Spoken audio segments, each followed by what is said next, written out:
You've come to the right place if you're looking to create, launch, and scale a high-value online training program. I'm your guide, Chris Badgett. I'm the co-founder of LifterLMS, the most powerful learning management system for WordPress. Stay to the end. I've got something special for you. Enjoy the show. Hello and welcome back to another episode of LMS Cast. My name's Chris and I'm joined by a special guest. His name is Ryan Lee. He's been in internet marketing, online business, entrepreneurship, coaching, membership sites, all these things for approximately 23 years. I was just reminiscing on how I heard Ryan on a podcast that I was listening to in my early days of entrepreneurship back in the late 2000s. And I was very new to entrepreneurship, and this was one of the first times I heard words like continuity and membership site and all this stuff. And here we are like 15 years later, and he's on my show. Welcome, Ryan, to the podcast. Thanks, Chris. Yeah, I mean, I'm just on this show because you're blackmailing me. So, I'm doing this under duress. No, thank you. I love coming on and just talking about business. I've been on for a long time. I love teaching. I love helping people. And it's cool because I didn't even know this was going to be live. So it's even more exciting. I love live stuff. So anything that's real and just authentic and unedited, I'm ready to rock. So just bring it. Let's bring this stuff. And everyone on live, what's going on? All right. Awesome. Well, let's help the people out there, the course creator, the coaches, the community builders. I want you to define some terms. So if I were to say a one-person, family-friendly micro information business, what is that? I'm kind of combining some of your concepts. Yeah. That's like all of the stuff I say. It's really, if you could define it kind of all that with like one word, it's just simple, right? It's just I think there's a lot of marketers and coaches, especially lately, maybe the past 5 years or so, that obsess over this word of scaling. Like everything is scale, scale, scale. And they're putting a lot of pressure on people who have not hit $1 million a month. They're like, oh my God, I'm failing. Look at everyone scaling. And you just, scaling means different things to different people. And you have to do what feels right to you. Like I've had some of my most popular, my most well-known clients, like this guy, Jeff Cavalier. He started a YouTube channel called LifterLMS years ago. And he was there in the room with me, like when we came up with the name and the concept, and he's scaled to tens of millions a year. But there are some other people like, look, if I could just get to an extra 2,000-3,000 a month, that's great. So you have to kind of define what it is. And I've been down that road. I was there where I was trying to scale and working my butt off. And I had 2 different companies, each hit 7 figures a month in sales. Now, here's the thing. When you hear someone say 7 figures a month, here's the reality. I didn't keep 7 figures a month. Okay. And not anyone. Most people can actually get to 7 figures a month if you spend enough, right?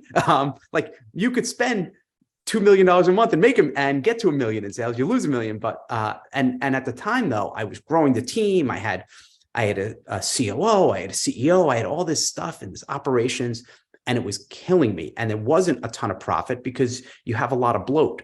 So I've gone through this whole journey over these years, and I'm back to, and I just sold, as of this live recording, I just sold my most recent company, which is a nutrition company called Rewind. I just sold it 10 days ago. So it was nice to kind of exit that company because it started to get that feel where I'm like, I'm waking up, I'm kind of getting stressed. I'm like, all right, let me get back to simple.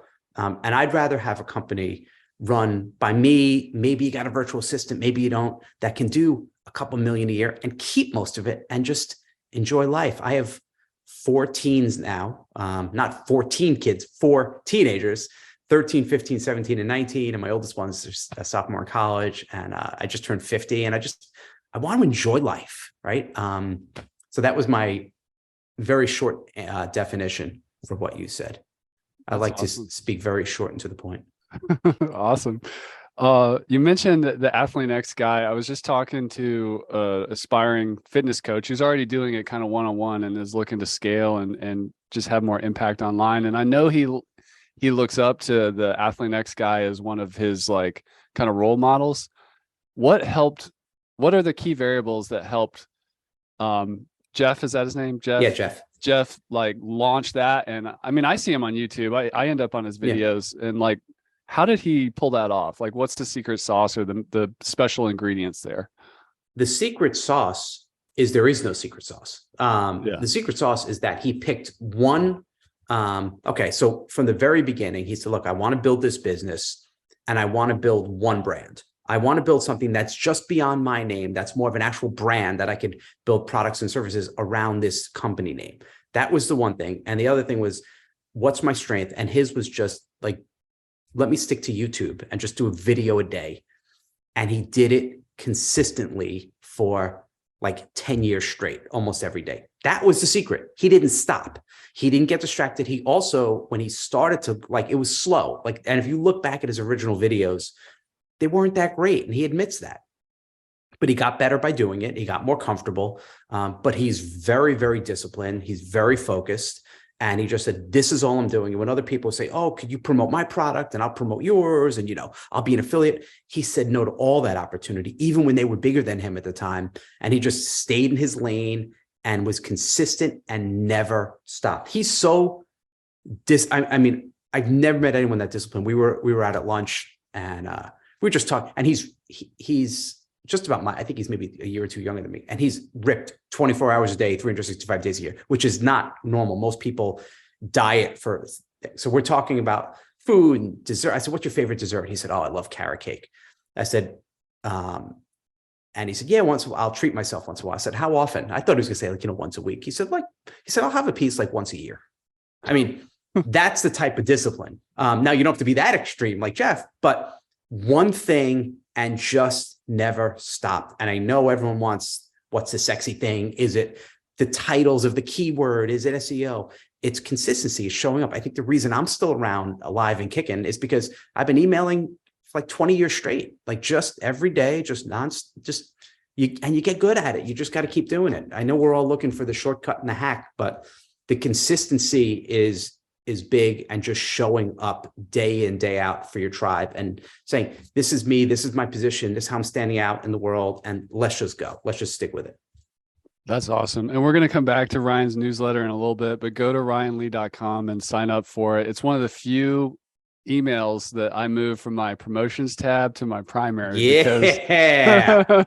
Because you do it well. And it's just and I get so much out of the content. It's so well done. Appreciate it. ryanlee.com for those who couldn't spell it. Anyway, keep going, Chris. That's why I'm here. I'm here to plug. All right. So you've been in the online business, information product coaching space for 23, 25 years, something like that, a long time. Mm-hmm. What's different now?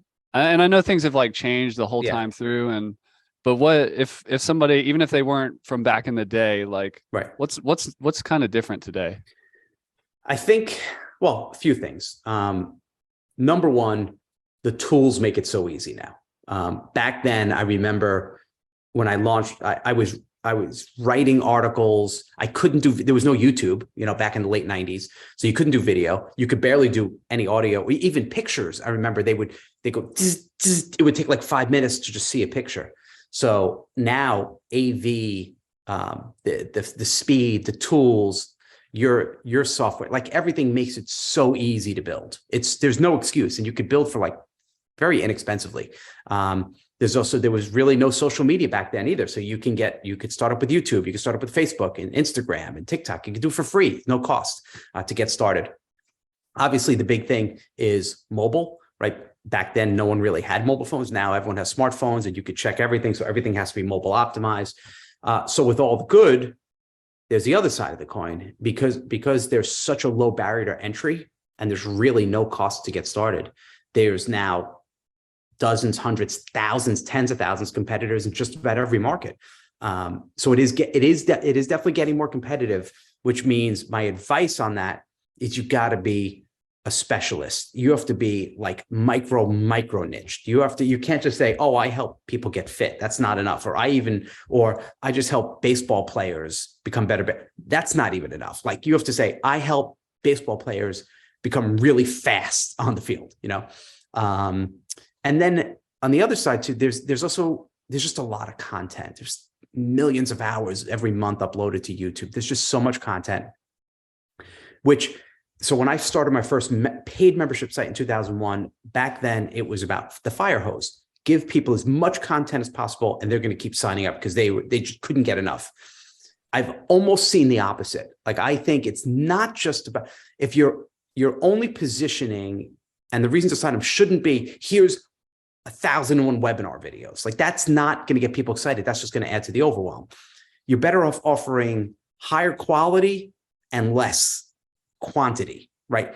Be really super specialized, give people like direct answers, do curation, do summaries, just give them really specific benefits as opposed to trying to throw 100 things. No one wants 501 freaking worksheets. Like, it's too much.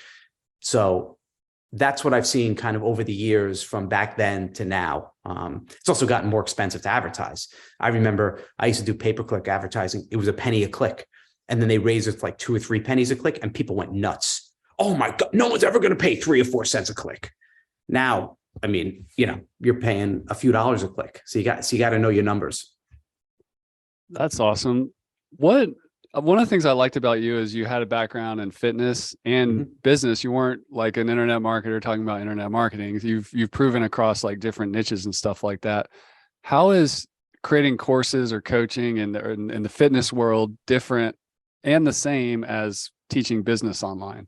Yeah. And I mean, the people who've known me since the beginning knows that I didn't start out teaching business. I got a graduate degree. I worked for 6 years in a children's hospital out of college.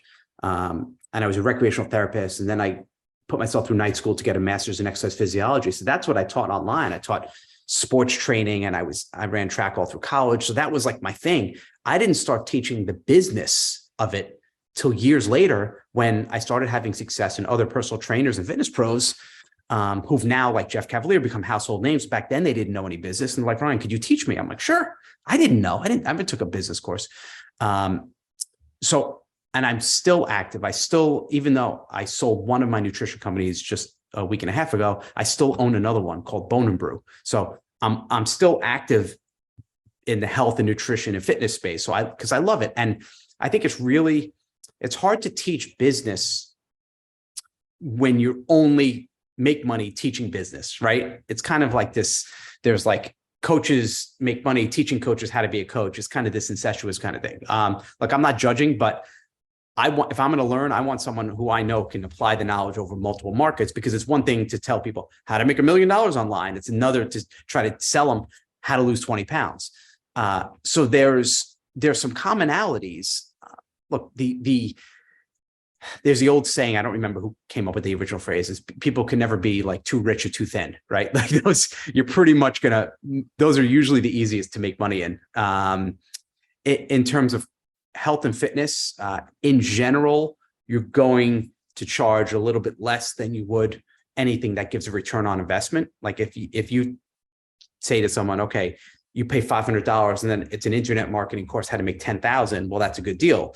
But if you're saying, I'm going to teach you how to, lose 20 pounds to pay $500, so like, it's a little bit tougher. So it's a harder sale, especially if you're going direct to consumer and going like mass population. The numbers are a little bit different because with internet marketing, you can charge higher numbers. You can charge $5,000 for like a coaching program. No one's going to blink. Very difficult to sell a $5,000 virtual health program. Not impossible, but harder.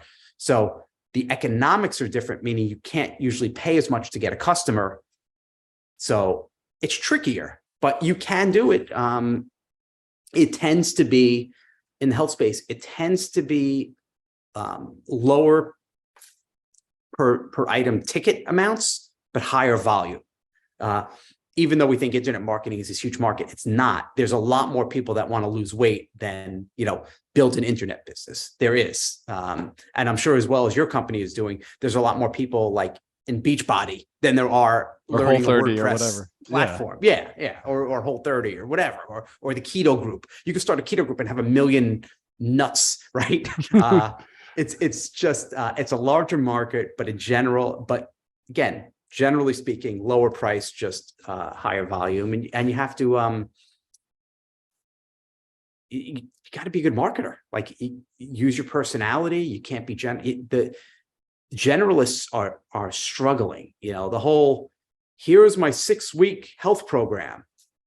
Okay, well, like, how is it different than the 4,000 other 6-week health programs? Well, I have my ACE certification. Well, so do 2,000 others. It doesn't matter. It's not enough. You got to come up with something. I call it, like, what's your really good, sexy front end offer? It's got to be unique and different. It's better to be different than better at this point. So we got to find that something that's unique. That's awesome. And speaking of health and fitness, and really just health, and given your longevity in the industry, and I know I heard somewhere a ways back you lost some weight or had an autoimmune thing or had some challenges with stress. How do the education entrepreneurs out there, the internet entrepreneurs, what advice do you have in terms of managing stress and staying healthy over the long term? Yeah. Well, first, it kind of comes back to what we were talking about earlier with, like, stop putting this pressure that you have to scale, right? Like, you got to build a business that feels good to you, and just know what you're going for. Like, that's number one, is stop, unfollow everyone who doesn't make you feel good, right? If everyone's holding up their, oh, here's my 9-figure trophy thing, and that you just feel like crap all the time, then you don't have to follow them. Not saying you shouldn't have nice goals to go for, but I think figuring out what's most important to you. To me, it's always been my family. I've always built my business around my family. That's it. Family comes first, no matter what. Nothing is even a close second. So getting your priorities straight, and then being super focused and productive so you can get stuff done quickly and then get moving. With all my background in fitness, here's what I've learned. It doesn't matter what the heck you do. Just break a sweat. Find something that you enjoy. It shouldn't be torture. It doesn't have to be torture. My workouts are 25 minutes a day. I do it in my bedroom. I have a treadmill, a pull-up bar, and I do push-ups and core stuff. That's it. 25 minutes a day, probably 5-6 days a week. That's it. I don't need to spend 3 hours in gym. If you want to spend 3 hours in gym and you love it, or you love CrossFit or Orange State, good. It should be something that you enjoy doing. And drink lots of water. And in general, we eat too much. There's so many calories in it, and it doesn't matter what, and I don't want to talk, everyone gets nuts when it comes to their nutrition philosophies. Oh, you got to be, you can only eat meat, or you can only eat vegetables, or you only have to intermittent fast. Just all that stuff has to do with, at the end of the day, it's like your calories. So just eat less. It really is like, we're so used to eating all day. I tend to not have breakfast. I'll have one of my companies, Bone and Brew. I have the bone broth in the morning. Go to Amazon, boneandbrew.com, or it's not Bone and Brew. Just type Bone and Brew in Amazon. But I have that in the morning. So I tend not to have breakfast. And then I have the same lunch every single day. And people think it's disgusting, but it's the greatest thing in the world. Mixed vegetables. It's a combination of rice, cauliflower, broccoli, and carrots. It's like a frozen thing. I heat it up and I put sardines in it. Nice. Every day, every single lunch. And it's like my secret sauce. Like it's so good for you. The protein, the good fats, fiber, everything. It's just, I have that every single lunch. And I've been able to, so my autoimmune is called psoriatic arthritis, and I got it. I think I was diagnosed about 7-8 years ago. Thankfully, because I've been taking care of I exercise almost every day. I eat well. I never had to go on medication. I've kind of like, I could barely walk. I remember I was limping. I couldn't even snap my fingers. But now, like, I can move. I feel great just by taking care nutritionally. But the nutrition is a biggie, because if you're eating crap all day, you're going to feel like crap, and you're just not going to be feeling as good. And sleep, get a lot of sleep. There's no, I only slept 2 hours a night. That's not a badge of honor. That's actually, you're doing more harm than good. Work hard, do your burst of focused work. Stop screwing around on Facebook, except if they're watching your live things. But otherwise, like, sit down and do the most important things first. If I'm telling you, if you are really super focused and know what the biggest levers in your business are, you could work like an hour or two a day. Like I'm pretty much done by like 10 in the morning. I really am. If I just want to kind of keep the status quo, keep as is, a couple hours a day, done. And then I could just freaking watch Netflix or coach my kid. Like I could do whatever the heck I want. So you don't have to work 10 hours a day. Anyway, I'll get off my soapbox. Awesome. I was reading your newsletter. Again, that's at ryanlee.com. And you mentioned the getting started with courses, coaching, and community, and like using that, thinking about that trifecta. How do those interact with each other? And do you have an advice on where to start? Or, you talk about micro versus mega courses. Like, yeah, how does the beginner kind of ease into it if they're kind of new? Yeah. And you were close. It was actually the three. I was trying to simplify because people were getting overwhelmed. Like, oh my God, there's so many products. What do I create? So I came up with these 3 C's: the courses. If you were talking about, there were 3 C's of continuity income, and I'm talking about like you're probably talking about the one I just mentioned, where it was courses, coaching, or continuity programs. Oh, okay. Yeah. But I was thinking about it. There's actually a 4th, although I didn't want to overwhelm people. The 4th would probably be commerce, like e-commerce, right? Like more like Shopify type sites. I like the idea. First, if you kind of take a step back and look at it from a wide lens, you say, okay, in a perfect setting, the ideal world, you'd have multiple products in each. You'd have a nice suite of products, right? Multiple streams of income.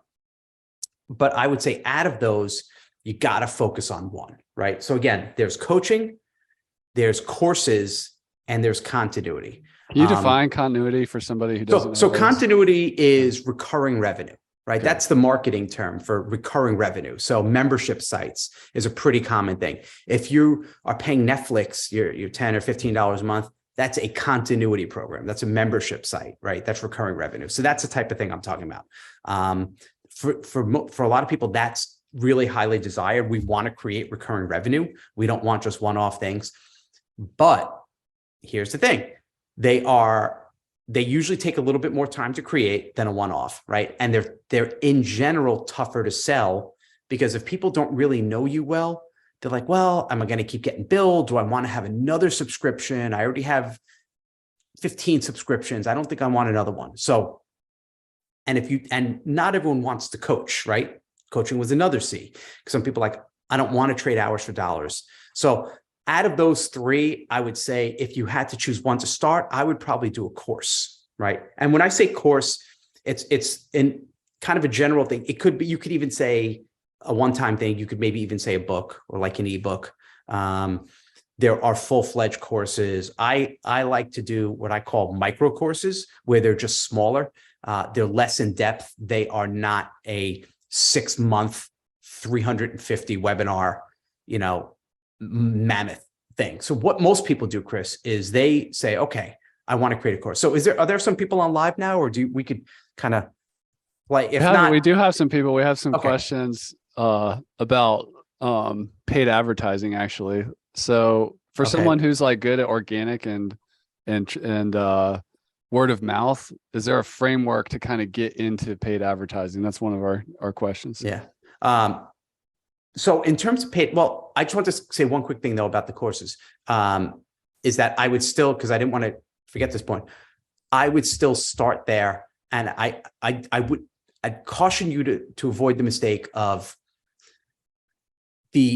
someone, let's say whatever. So Chris, give me a topic, any market. Keto. Okay. Keto. They'd say, okay, keto. I love keto. I'm going to create a 12-week keto course, right? It's a 12-week keto course. And and they'll use words like this. You're going to learn you're going to learn every nutritional thing. And they forget who they're talking to. It's like the end user. So maybe it's a 38-year-old housewife in Indiana. She doesn't want a 6-month course on like keto. She just tell me what to eat, right? So then you'll end up spending months and months creating this course, maybe thousands of dollars creating this course. Then you put it out. Then you're like, now what? And no one buys it. I don't understand. Everyone said I could sell the course for $997 and you get no buyers. So instead, create like smaller versions of it. Create, how do you put a number on it, and how do you condense that? How do you get from a 6 month to a 3 month to a 1 month to a 1 week? How do you create like this shortest version so you can get people some small wins, and then you get, just test the waters. Let's see if people like your headline, your hook, the differentiator between your keto idea and everyone else's. So that would be my advice for people looking to kind of start. Just get started. We don't know what's going to work. I think I might know based on all my experience and hundreds of thousands of hours of doing this, but I still can't predict the future. So I would say, give it a shot, but mitigate your risk and your time expenditure as much as possible. Put it out there. Put together a 1-hour training, record it, and let's see if you could sell it for $50.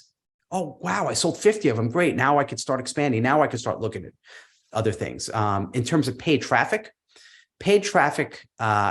is really all about finding that offer.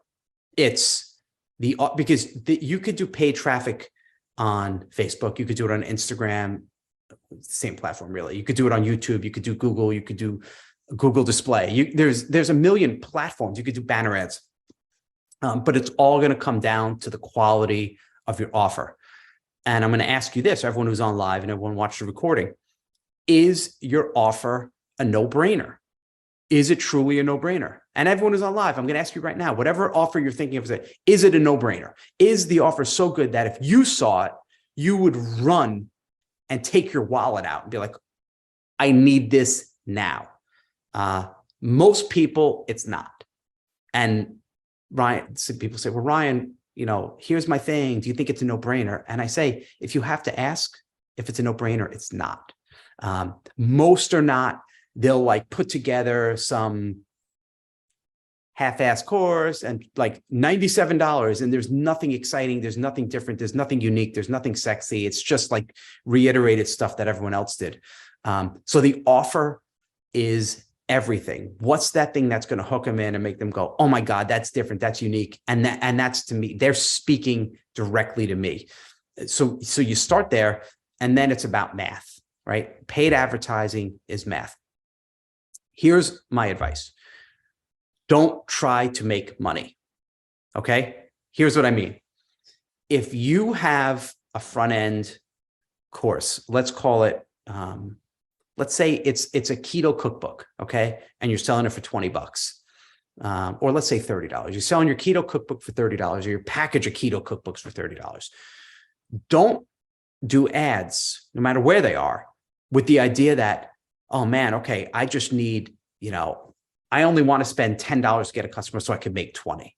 That's not the way you look at it.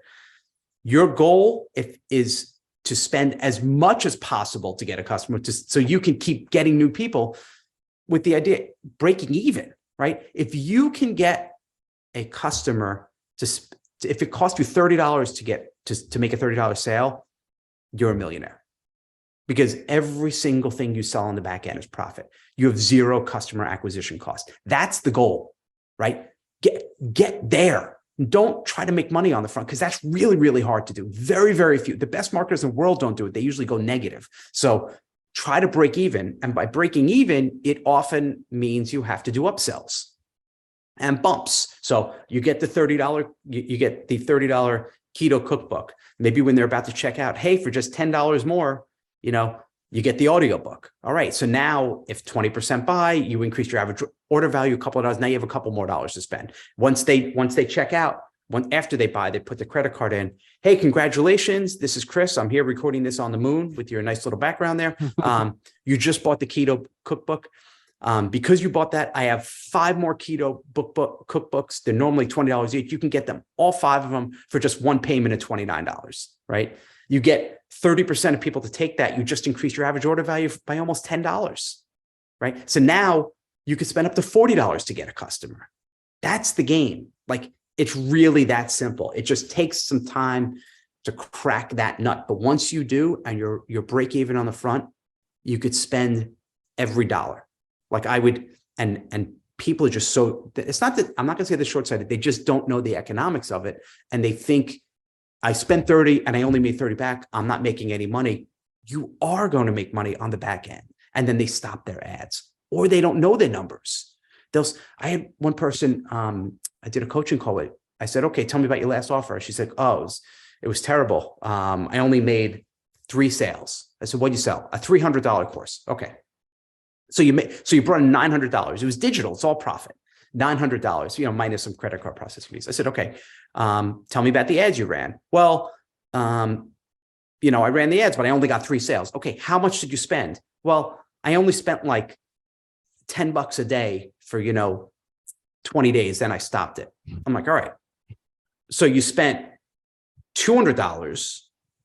You spent $200 in ads. How much did you make back? 900. I said, okay. So you spent 2 and you got back 9. I said, if I said to you right now, give me $200 and I'll give you 900 back, would you do that? She's like, well, when you say it like that, well, how the hell else am I going to say it? I mean, taking the emotion out, why would you stop that? Because she only got quote unquote 3 sales. So you got to know your numbers. If you hit something like that, you keep going until you're break even and just the way to quote unquote scale is to find an offer that works or at least break even and just take every dollar and keep putting it back in. And eventually you have a list of 5, 10, 15, 20, 50, 100,000 buyers. Hey guys, you go to your email list of 100,000 people. Hey, I just came out with a new thing. It's my new, ultimate remote. It's just $30. You sell 3,000 of them. It's $100,000 in profit. I know I'm making it sound simple, but it really is. It's simple, but it's not always easy because the tough part is the strategy. Everyone wants the tactics, Chris. They're all like, well, what's the I don't know. What autoresponder? Yeah, what autoresponder, or even something like, what color should I make my button? Or, should I use ClickFunnels or Kajabi or blah, blah. Doesn't freaking matter. Doesn't matter. They all can work. I've done things where now, because once you have a list, you can sell any way possible. So I have the last 4 offers I tested to my own list. Here's what I used to sell it. You're going to love this. I know it's against you because you're like, oh my God, I'm the LMS guy. I have the software and I get it. That's awesome. But I'm just saying, if you want to just test something quickly, if they didn't have your software now, I put it on a Google Doc. Yeah. I just wrote a sales order in Google Doc and I connected it to PayPal. That was it. Yeah. And they each brought in 6 figures. But that's the key. That really is the key to advertising. That's it. That's the whole ball game. There's a lot of nuance in that, but that's the big overview of how it all works. Hopefully that I know I just went through like 5 years of stuff in like a 2-minute rant, but hopefully if you guys are on live, does that kind of make sense? That's resonating. We're getting some questions from the audience. Kurt's asking, how do you make your no-brainer front-end offer more understandable to your intended audience? So it sounds like there's a little bit of a miss, and maybe how do we know if it's like a copywriting issue or an avatar issue, or when we are, or when do we realize, when do we give up and be like, all right, I need to pivot and do something else? Yeah. That's a great question. You can never get emotionally attached to like your product, your idea. And I think that is, we listen to, Gary Vaynerchuk, just keep going. It's going to work. And that's hustle. That's not, you're going to hustle yourself into the grave. That's not true, because if you're hustling the wrong idea, it doesn't matter. You could do it for 20 years. It's not going to work. You got to be like with Jeff Cavalier, his stuff was really good. Like he has a master's degree in physical therapy. Like his stuff is solid. If it was crap, he'd put out consistent crap and he wouldn't have the following. Do you remember what he had for signal in the early days? Like, oh, I think we got something here. Like, was it like, video views or shares or comments? Yeah, he was definitely getting more views, and it just kept going up. He's like, oh my God, I have like 500 subscribers. Now he's got like tens of millions, but, right. And then he started selling, we took his ideas and packaged it as like workouts, and he started selling them, and like, okay, now the money's coming in. But in terms of like, with what was his question again? In terms of like the no-brainer, how do you know? What was the exact phrasing of it again?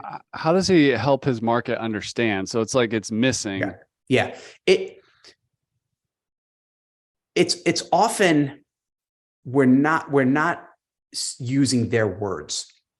Here's what happens. We start working on a page or copy, and all of a sudden we turn into someone we're not, and we start sounding like a copywriter, right? We start saying, who else wants to blah, blah, blah? Who else wants to lose 20 pounds? And we sound like just a bunch of D-bags. The way I write and the way I do everything has always been just more of a naturalistic approach. It's like, you should write. First of all, imagine you're speaking to one person, because even if a million people are seeing it, only one person's reading it at a time. So don't say, hi, everybody, or hey, y'all, if you're from the South. I'm a New Yorker originally, so we don't say y'all, but talk to one person and speak exactly how you would if you're sitting at a coffee shop, if you're sitting at the bar, just having a conversation. And just speak from the heart and just say, this is what I have, this is what I believe in. I think that's going to help you. Use words that they use, though. That's why you have to talk to people. You shouldn't just sit in a lab and try to use these scientific words. I remember, when I was deep in the fitness industry, I remember I was training, and there was a trainer standing next to me, and he's talking to the clients like, yeah, you got to work your sartorius and your subscapularis. And I'm like, she doesn't know what the hell, you're trying to sound smart, but you're losing her, man. Like, this is going to work your arms, right? Like, say that. So dumb it down. Stop trying to market. Stop trying to talk like you're marketing to your colleagues, unless you're trying to sell to your colleagues. And sometimes we get embarrassed because we're like, oh, I sound like an idiot. It's not sound like an idiot. Just talk and use their words. And it's funny, the more you talk to people and you listen, not listening with the intent of, I hope they say what I want to hear, but actually truly listening, they're going to say words that you're going to be like, oh my God, I never, or it's going to hit. You'll be like, that's the word it should be. So in terms of when to give up, for paid traffic, what we'll do is we will do one ad, and we'll spend the amount, whatever that cost is. So let's say I'm selling a $100 product. We'll spend up to $100 and see if we can get one sale. And if not, okay, the ad's not working, let's try something else. It's usually the offer, right? Sometimes there's a lot of things you can tweak.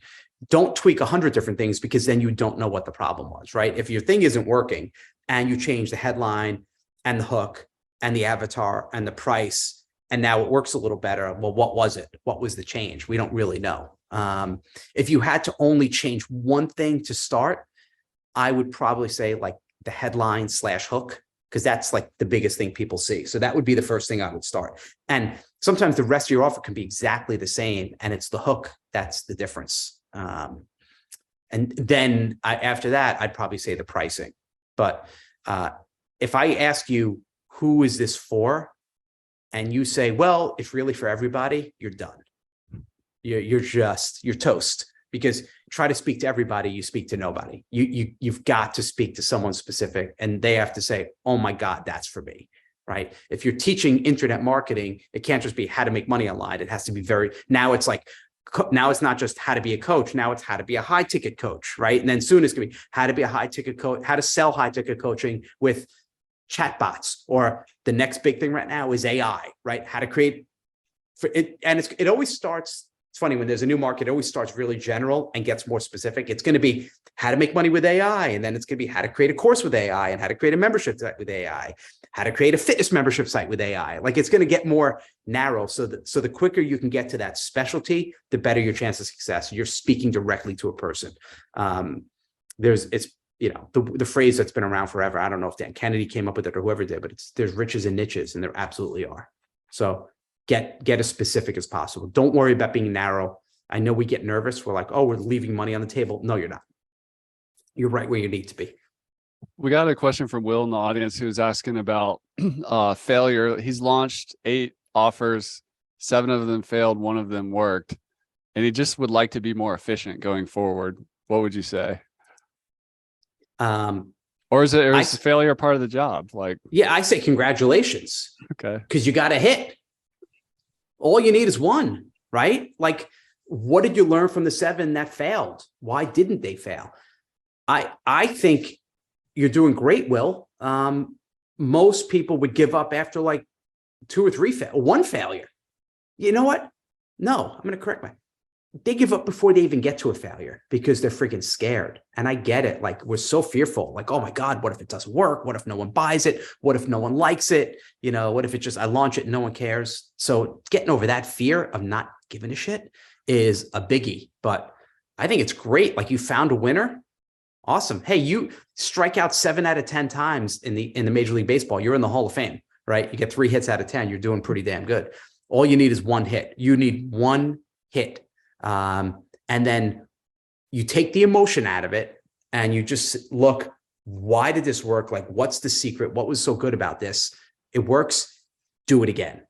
And depending on the type of offer, you either put more money into it, or you say, okay, how do I replicate this and keep this going, keep the momentum going? And if I look at any mistakes I've made over the years, it's getting distracted or bored too quickly and giving up on something that was like, I had these events that would get hundreds and hundreds of people, and Damon John, like all Marie Forley, all my friends. And I just stopped. I'm like, I'm going to do something different. How was I thinking? I mean, I had a newsletter. There was like 2,500 members and they were paying $97 a month. And after a while, like, I'm like, like, we get bored of our own stuff before other people do. So I would say find that, whatever that's working, and keep doing it. I work with one client. I took him from 0, and I was having him do these summits in a cinematography niche. We got it to 6 figures, and then he just stopped doing them. I'm like, why? He's like, I don't know. I'm gonna just keep doing it. So keep going, Will. I think that's great. I think you should be proud that you got that hit. Keep going. We talk a lot about courses and coaching on this podcast, but not as much about continuity. Can you inspire the people with some ideas of recurring revenue opportunities, particularly like, you know, some kind of niche expert? Like, what else could they do for continuity? Yeah, I mean, particularly from a WordPress website, but not necessarily just from that. Well, Yeah. With a WordPress website, you're talking about like within your software, it's password protected type stuff, right? Yeah. Now, so years ago, so some of my biggest hits were like I was mentioning that newsletter, right? So I went from newsletter, and then I created kind of big bulky sites, and they both worked. But I would like say content now, sites, niche content sites. Yeah, exactly. Yeah. But I would say if you're doing continuity and using WordPress, which I love WordPress. There's so much stuff you can do with it. If you're going for like a full-fledged membership site, be as specific as possible. Offer like 1 good deliverable a week. You don't have to update it every single day with stuff, because the reason most people leave is because they're just overwhelmed and they can't keep up. So don't try to be Netflix. I had a Netflix type site, and you get high churn because people can't keep up. But I would say the big trend right now that I'm seeing and that I'm doing is you doing a continuity program where you're embracing less, you're embracing lean. It's about curation. It's about, hey, welcome to my membership, or welcome to my newsletter. And I'm going to take all that stuff out there. I'm going to take the 200 podcasts in our market and the 5,000 YouTube videos and all these books, and I'm going to give you exactly what you need, you know, every week, every other week, every month, like hand wrapped right to your door. And I think there's something about like people just being able to take a breath and be like, that's exactly what I need. Because so many are just like of the more mentality. And when I have a membership right now, it's like once a month, just one virtual training, and people love it. They're like, okay, I'm not over. And retention went down. I mean, retention went up, churn went down because they weren't feeling overwhelmed. That's the biggie. So I would say if you could wrap up some really good stuff in a newsletter, whether it's a one voice newsletter, just your voice is the expert, or you're curating and giving opinion and insight into other things that are happening, or you're summarizing, there's a lot of opportunity there in just about any market. Free newsletter, paid newsletter, or both? What do you recommend? Well, I do a free email newsletter, yeah, right? And then I also have a paid one as well. If you're going to do a free newsletter, then there needs to be something, you need to get paid somehow, right? Yeah. So if if your paid backend continuity program is a membership site, then okay, maybe you could do the free newsletter on the front. But I don't know if I would necessarily do a free newsletter. I would do more free. I mean, unless we're just using the same word, different words for the same thing. I consider like a daily email, not necessarily a newsletter. I call it like an email newsletter versus, like what feels like a print newsletter, 12, 16, 18 page type thing. That I wouldn't give away free. Any other creative continuity ideas, even off the website, that you see out there working? Well, creative, not really. I mean, the basics, obviously software. Look, software is, if you can get a good software program, that's the greatest continuity program, especially something with a high pain to disconnect. If everything's tied up in your email system, you can't leave. It's really hard to leave. There's a lot of pain. But because I think of keeping with the theme of people feeling overwhelmed, they're just looking for answers. Small group coaching, just getting them into a group. So maybe if they had your system for the content, and then there was a private group along with it, like, I don't know if you have something built in, or a WordPress private forum, or even a Facebook group, something where you could be there and asking questions. And there's like a live type of group setting is a good ride along, because you build in that community. That's a good way to be sticky. If you have friends in this group and you've been in the group for a year, you don't want to leave, right? Even if you're not even going through the content. As a coach, do you have any kind of advice for somebody who's kind of new to it and they're coming to Zoom, they got their monthly group coaching call? Like, how do you get organized, or framework for the call? Like, what do you recommend there? It depends if you are the expert or you're more of the host. So it really does depend.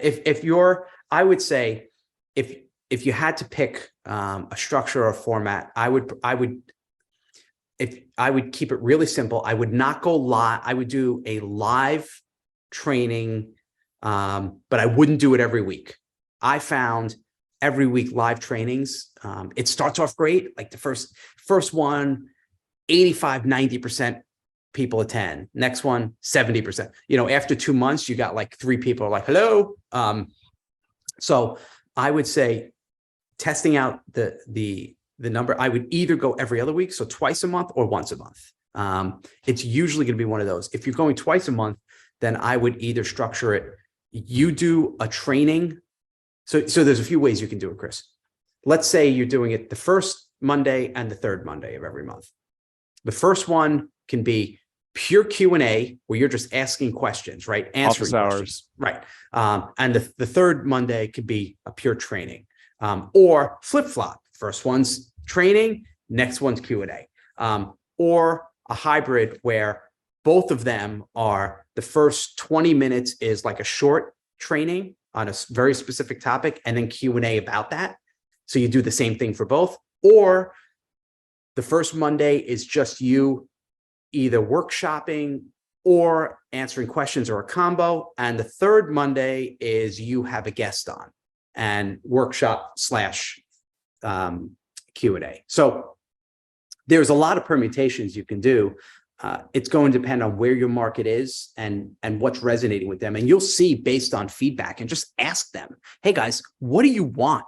And they may say, and if you're really quick on your feet, like I think I don't know, maybe I'm delusional. I think I'm pretty good live and thinking on my feet and answering questions. So people tend to like that first when I do a canned presentation, but you might be much more structured, and like maybe your workshops are really good and very, very specific, and you love doing that and people love that. So there's no right or wrong. It's going to be based on you and your personality and kind of the vibe you're setting and your audience and where they are.